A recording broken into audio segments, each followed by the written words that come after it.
iniciando nesse momento a nossa 6ª lição. Nós já fizemos da primeira até a 5ª aula, está lá no nosso canal do YouTube. Você pode procurar lá direitinho as nossas lições, da lição 1 até a lição 5. E agora nós vamos para a lição 6, olha aí, ó. Nessa lição 6 aqui, aprendendo a orar. Você sabe como orar? Você sabe como orar? Então nós vamos aprender a orar. Nós estamos em uma caminhada rumo à terra da promessa, rumo a Canaã. O nosso estudo ele está todo baseado nisso. Nós estamos saindo do Egito, o povo está saindo do Egito e eles estão em caminhada para Canaã. E você agora vai aprender conosco a nossa 6ª lição, aprendendo a orar. Como vimos no início de nossa caminhada, somente os filhos de Israel são libertos do Egito. Os filhos de Deus, né? Quando falamos sobre o novo nascimento, você sabe que o novo nascimento, o que tem que acontecer para uma pessoa nascer de novo? Você sabe? Escreve nos comentários o que alguém precisa fazer para poder nascer de novo. Escreve aí nos comentários. Então, não basta apenas apresentar mudanças exteriores. Você precisa ter uma transformação interna, uma transformação no interior, no espírito. Então você nasceu de novo e esse novo nascimento aconteceu por ocasião da Páscoa. Nós aprendemos que Páscoa não tem nada a ver com chocolate, tá certo? Então procura lá nas lições anteriores. O novo nascimento ele aconteceu por ocasião da Páscoa, quando Deus pediu ao povo para matar o cordeiro, comê-lo à noite, assado com ervas amargas e pães asmos. E então o espírito da morte ele veio sobre os filhos do Egito, pois os filhos de Israel colocaram o sangue do cordeiro nos umbrais da porta. Você se lembra disso? Então os filhos de Israel colocaram o sangue do cordeiro nos umbrais da porta. E aonde tinha o sangue do cordeiro, você se lembra? Aonde tinha o sangue do cordeiro, o anjo da morte não passava por lá. O anjo da morte ele só passava onde não tinha o sangue do cordeiro. Então diga assim: eu tenho. Diga com fé, diga: eu tenho sobre a minha vida o sangue do cordeiro. E porque você tem o sangue do cordeiro sobre a sua vida, o anjo da morte ele não vai poder tocar em você, não vai poder passar na sua casa. Aleluias, glória a Deus, que maravilha! Então, a partir de então, eles saíram do Egito através da libertação de Moisés rumo à terra prometida. Durante este êxodo, Faraó se arrependeu e com seu exército perseguiu o povo de Deus. Durante a perseguição, eles depararam com o Mar Vermelho, que é o símbolo do batismo, que por sua vez representa a libertação completa. Que tremendo, eu fico imaginando Faraó, rapaz, o que eu fiz? Que onda foi essa, meu irmão? Deixei o povo embora? Vamos lá, gente, vamos atrás desse povo aí, não deixa eles irem embora não. E aí, de repente o povo se deparou com o Mar Vermelho. E agora, para onde é que vai? E aí o povo começou a murmurar, porque infelizmente tem gente que é assim. Eu sei que você não conhece ninguém assim, pessoa que vive reclamando, passa um problema já começa a reclamar. Eu sei que você não conhece ninguém assim, isso é coisa da minha cabeça. Eu sei que eu tô inventando coisa aqui. Quando o negócio tá bom, tá beleza. Quando dá uma apertadinha, tem alguma dificuldade, o povo começa a reclamar, começa a procurar culpado. E aí eles ficaram: e agora, Moisés, por que você trouxe a gente de lá? Tá entendendo? Era melhor morrer lá no Egito e agora vai morrer aí e tal. E aí Moisés ele falou algo interessante. Não está aqui no script não, deixa eu sair do script rapidinho. Moisés falou algo interessante. Ele falou algo mais ou menos assim, ó: vocês estão vendo aí, ó, todo esse povo que está aí atrás de nós? Pode olhar eles aí, porque você não vai ver eles nunca mais. Nunca mais nós vamos ver esse povo. Já pensou que coisa louca? E é interessante porque não foi Deus que mandou Moisés falar isso. Não foi Deus que mandou Moisés falar isso. Foi Moisés que chegou e declarou. Você entende quanto é poderosa a palavra que sai da nossa boca? Moisés falou, esse povo aí vocês nunca mais vão ver. Deixa eu te dar uma dica. Diante das situações, diante das adversidades, sabe o que você deve fazer? Abrir a boca e declarar a solução. Abre a boca e declara a solução. Nós somos a imagem e semelhança de Deus. Deus habita em nós. Então quando você disser, haja luz, as trevas têm que ir embora, a luz vai aparecer. Você está entendendo? Você vai declarar, haja luz, e pum, a luz vai aparecer. Mas ele falou, esse povo, vocês nunca mais verão eles. E sabe o que aconteceu? Nunca mais eles viram. Eles atravessaram o rio e nunca mais eles viram aquele povo, porque todos eles morreram, segundo a palavra que Moisés declarou. Aleluia! Então, declara a palavra. Outra coisa, quando você declarar, creia. Creia. Você declarou? Creia na palavra que você declarou. Porque Moisés ele falou, mas depois eu imagino Moisés indo pro cantinho e falar, Deus, o senhor ouviu o que eu falei? Eu imagino Deus, eu ouvi, cara. Então faz aquilo que você falou. Por que você tá vindo me procurar, clamando? Me manda um povo machado, você não falou? Então vou conhecer conforme você falou, aleluia. Por isso que Deus falou, mas por que você tá clamando a mim, cara? Quando o povo marchar, você já determinou a sentença, então vai ser assim que vai acontecer. Então quando você abrir a sua boca, vai acontecer exatamente como você declarou. Você crê e toma posse? Aleluia. Escreve aí nos comentários, eu tomo posse, eu creio. Aleluia. Então vamos lá. Em seguida nós estudamos sobre a comunhão do corpo de Cristo. Vimos que cada um de nós precisa estar inserido no corpo. É impossível servir a Deus sem servir a igreja. Vimos que todos nós temos uma posição e precisamos encontrá-la. Jesus enviou os discípulos de 2 a 2. Você precisa andar com alguém. Ninguém pode estar desvinculado, sabe? Você não pode ficar sozinho. Nós não somos uma ilha, nós precisamos uns dos outros, tá? Não cai nessa armadilha. Não preciso de ninguém. Você já viu pessoas que são assim? Não preciso de ninguém, eu sou autossuficiente. Cuidado com esse tipo de gente. Cuidado. Nós precisamos sim uns dos outros. Ninguém é uma ilha. Grava isso no coração. Ninguém é uma ilha. Precisamos uns dos outros. Por isso cremos, né, que nós precisamos andar uns com os outros. Você, eu não sei como é que funciona aí na denominação em que você congrega, tá certo? Mas nós aqui trabalhamos com grupos pequenos. Então entendemos o quanto é importante nós termos um grupo pequeno, tá? Então, e agora nós precisamos caminhar em direção a Canaã.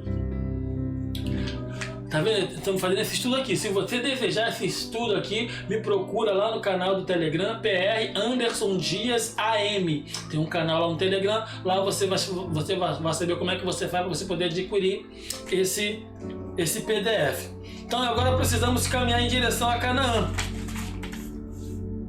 Diante disso, precisamos identificar outro ponto na caminhada. Êxodo 33, versículo 7 e 11. Êxodo. Não é êxodo nem Exodó. É êxodo. Ora, Moisés costumava tomar a tenda e armá-la para si, fora, bem longe do arraial. E lhe chamava a tenda da congregação. Todo aquele que buscava ao Senhor saía da tenda da congregação que estava fora do arraial.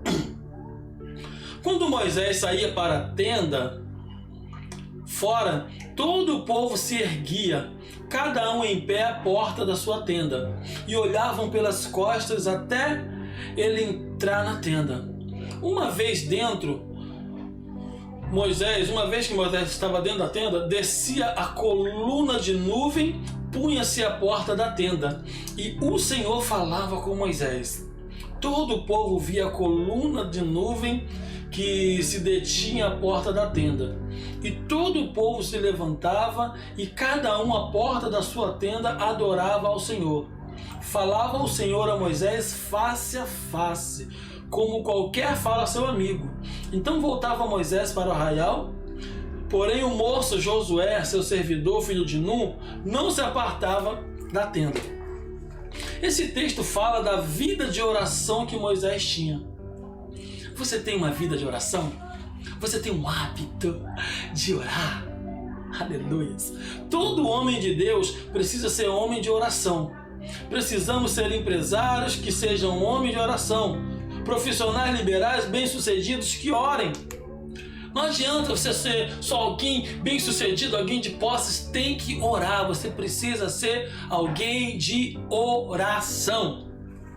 Gente que vai para a tenda, gente que busca a Deus, gente que não se esquiva de pagar o preço em oração, de buscar o Senhor. Um exemplo: quando recebemos uma boa proposta de trabalho, precisamos orar. Isto exige sacrifício. Há sacrifício por causa da proposta e do dinheiro. Da mesma forma, deve ser diante do Senhor. Se você é fiel a Deus, buscando a Deus na tenda da oração, Deus vai ser fiel com você onde você estiver. Onde você estiver. Você pode estar no vale, que Deus te levantará de lá e te colocará no monte. Não importa o lugar, não importa a situação, não existe nada que Deus não faça quando nós oramos. Isso é poderoso. Isso é poderoso. O poder da oração é maravilhoso. Não existe nada que Deus não faça quando nós oramos. Só há um momento em que as mãos do Senhor se retêm para nos abençoar: quando nós não oramos. Se nós não orarmos, Deus não faz. Como é poderoso, né? Orar é uma questão de decisão.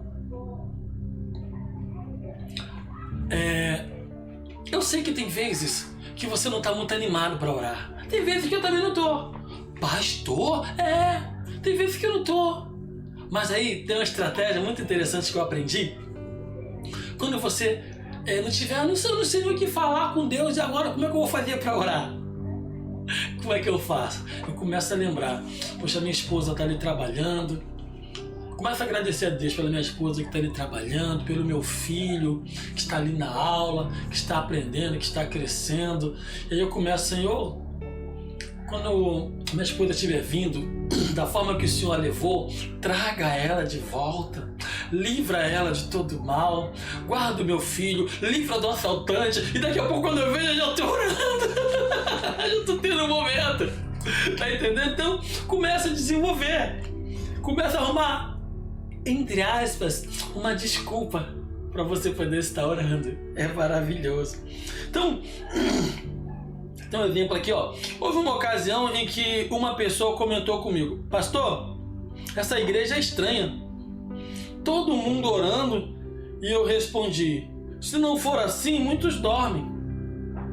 Eu me lembro da minha irmã quando éramos solteiros ainda. Um dia ela se ajoelhou na cama para orar. Debruçou em cima do colchão macio. Eu tô até vendo onde é que vai dar essa história. Você já viu? Eu sei que isso, você nunca viu algo parecido. Isso aqui também é coisa da minha cabeça. Talvez isso nem nunca aconteceu com você. Você chega lá e coloca a mão lá no colchão, aí começa a orar: Senhor,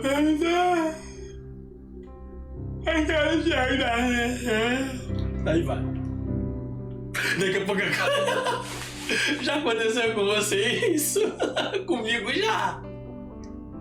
Eu sei que isso é coisa da minha cabeça, nunca aconteceu com você, nem com ninguém. Escreve nos comentários aí. E enquanto isso, eu estava assistindo um filme. A irmã dele estava orando, ele estava assistindo um filme. Tudo normal, tranquilo.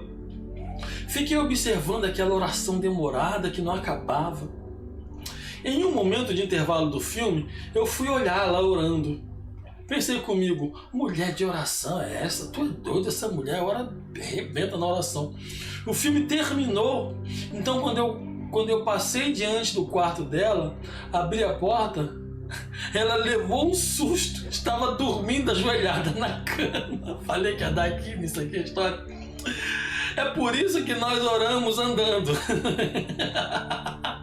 Aí, você chegar na igreja no momento de oração e começar a dar sono, começa a andar, começa a se movimentar.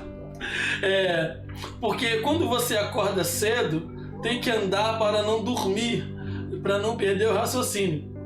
Oração é questão de decisão. A oração verdadeira é a mais poderosa do crente contra Satanás. É também a chave que abre os tesouros dos céus para nós.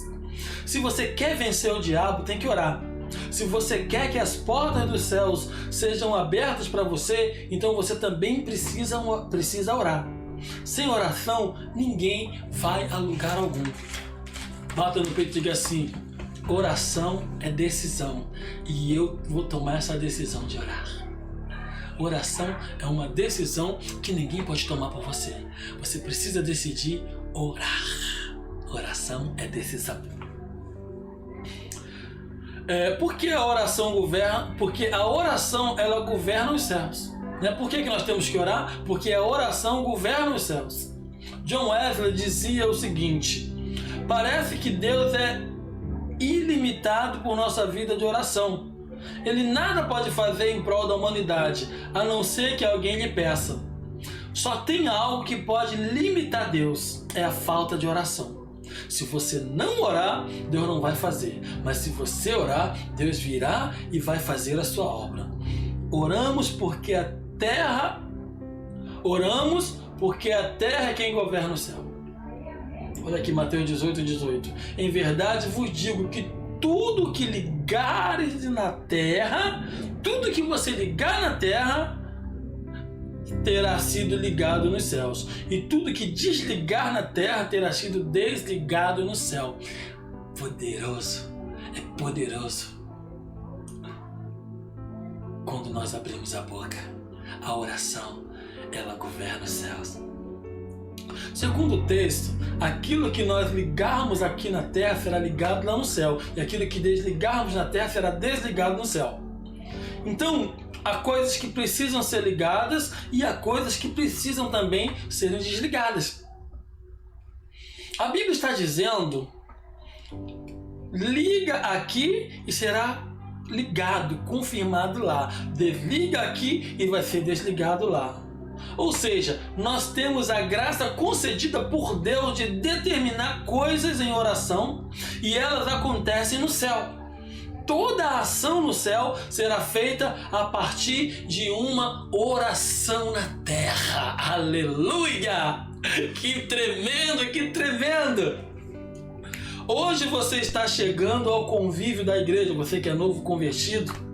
Você precisa entender que se você quer avançar em todas as áreas de sua vida, é necessário que você ore. Pois é a oração que o levará à presença de Deus e o levará a conhecer ao Senhor. A Bíblia diz que nós devemos, lá em Oséias capítulo 6, se não me falha a memória, que nós devemos conhecer e prosseguir em conhecer ao Senhor. Não apenas conhecer, prosseguir. Há uma crescente, você vai crescendo, vai subindo degrau por degrau, degrau por degrau. Aleluia. Jesus deixou bem claro a respeito da oração. Mateus 7:7. Pedi e dar-se-vos-á. Buscai e achareis.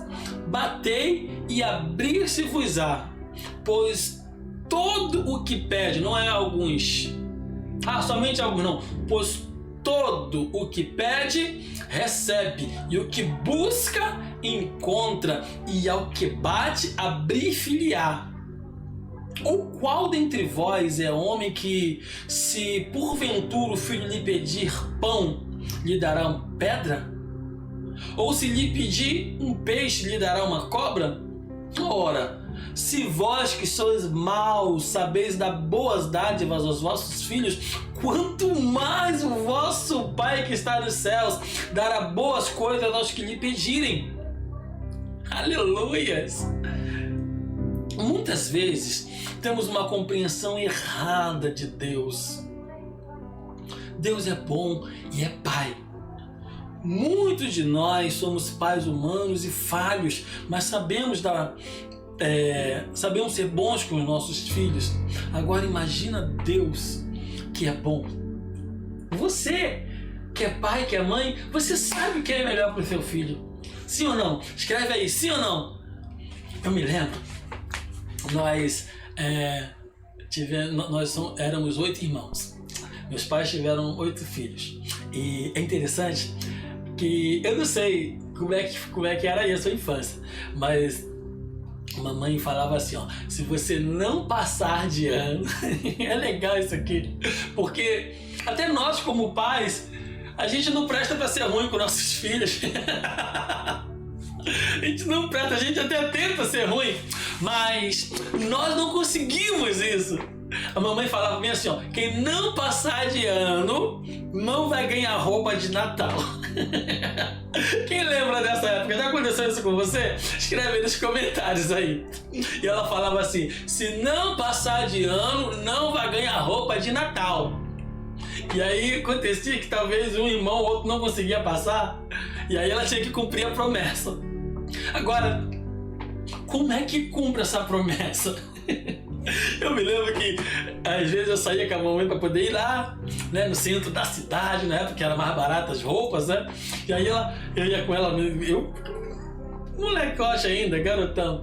E aí ela me andando comigo, ela passava numa loja, falava, olha que sapato bonito, esse sapato dá bem no pé de fulano, né, de um dos meus irmãos. Ela falava, mas eu não vou dar pra ela.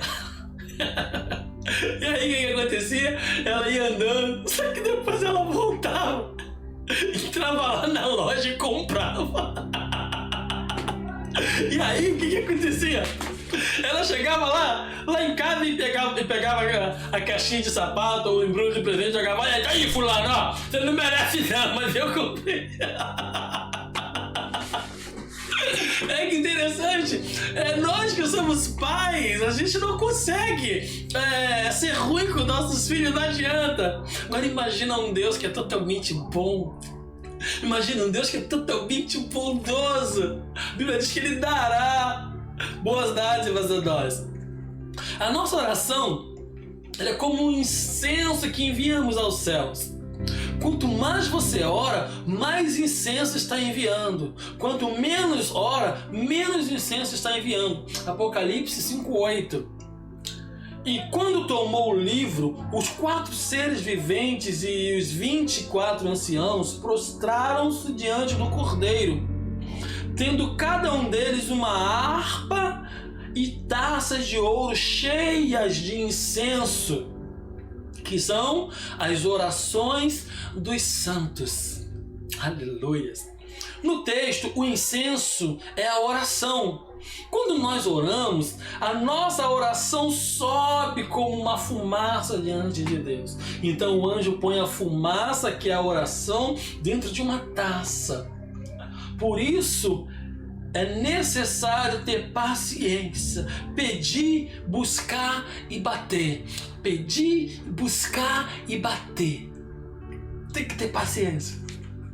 Enquanto a taça está enchendo. Orar nunca é em vão. A sua oração nunca vai ser desperdiçada. Toda oração é colhida numa taça e guardada lá diante dos anjos e diante de Deus. Diga assim, orar nunca é em vão. Diga, orar nunca é em vão. Nunca, nunca. É importante orar. Apocalipse 8, 3 e 5. Veio outro anjo e ficou de pé junto ao altar, com um incensário de ouro, e foi-lhe dado muito incenso para oferecê-lo com as orações de todos os santos sobre o altar de ouro que se acha diante do trono. E da mão do anjo subiu à presença de Deus a fumaça do incenso, com as orações dos santos. E o anjo tomou o incensário, encheu-o de fogo do altar e o atirou à terra. E houve trovões, vozes, relâmpagos e terremotos. O texto diz que quando a taça enche com as nossas orações, o Senhor responde através de trovões, vozes e relâmpagos e terremotos. Estes trovões, vozes e relâmpagos são uma figura de como o Senhor age na terra, respondendo às orações. Diga assim, bata no peito, quando eu oro. Escreve, você precisa interagir, porque quando você está interagindo, você está declarando. Então diga, quando eu oro, o meu Deus responde. Quando eu oro, o meu Deus responde. Escreve isso, escreve. Atos 16, 25 e 26. Por volta da meia-noite, Paulo e Silas oravam e cantavam louvores a Deus, e os demais companheiros de prisão escutavam. De repente, aleluia, de repente, tem um louvor aqui, um corinho que fala de repente, sobreveio tamanho terremoto que sacudiu os alicerces da prisão. Abriram-se todas as portas e soltaram-se as cadeias de todos. Aleluia! Se você quer que a sua vida seja transformada, que as circunstâncias de sua vida mudem, é só você encher a taça de oração. Se você quer sua vida mudada, mande incenso para o céu. E como é que manda incenso para o céu?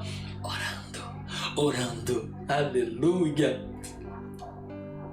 Louvado seja Deus, como está tremendo aqui a nossa aula, gente. Que maravilha! Mande incenso lá para o céu.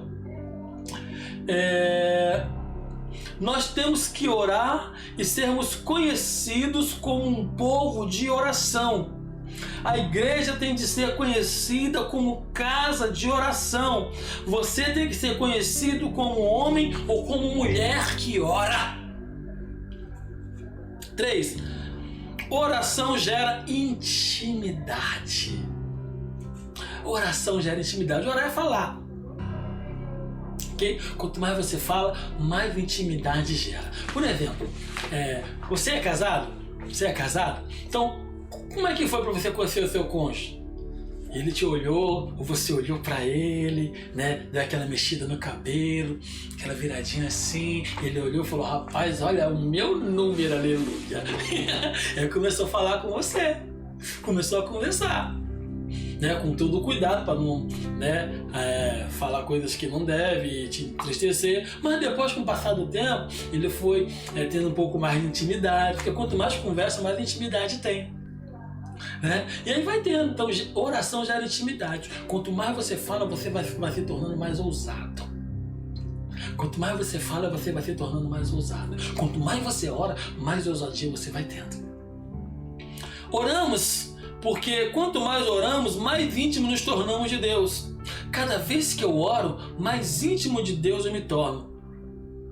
Assim como em uma amizade, sua intimidade vai depender do quanto você e seu amigo conversam. Por exemplo, se eu tenho um relacionamento superficial com o João, por não conversar tanto, não posso dizer que somos íntimos. Mas se eu começar a conversar com o João todos os dias e gastar tempo com ele e ele comigo, eu vou descobrir coisas que vão nos tornar íntimo e a vida dele vai se tornar aberta para mim naturalmente, mesmo que ele não queira. Isso acontecerá por causa do diálogo. Assim também é com o Senhor. Se você conversa com Deus todo dia, você vai conhecer a Deus.